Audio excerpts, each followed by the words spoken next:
Okay, so boom. The end of the 90s, they sold all these subprime loans to black people in low income neighborhoods. Then in 2000, we got this president that we thought was the worst president we would ever have. We thought that W was the most incompetent American president ever.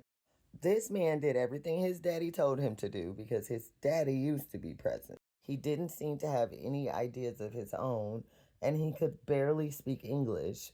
He kept inventing words like strategery. And it seemed like he became president simply because he was likable. Then 9/11 happened.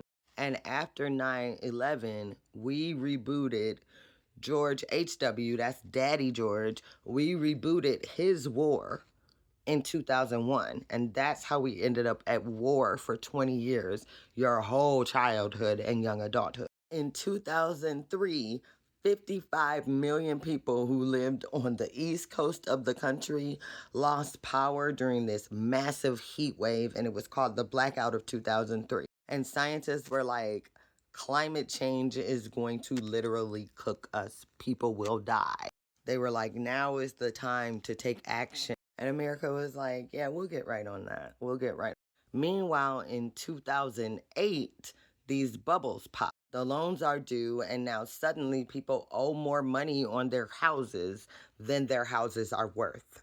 That's called being underwater. That's what that means when people say the mortgages were underwater. The banks knew this was going to happen because remember, they set the terms on the loan. They knew when it was going to come due, and a bunch of bankers made a crap ton of money off of it. And they made their money by saying, I'm betting that these people won't be able to pay their loan.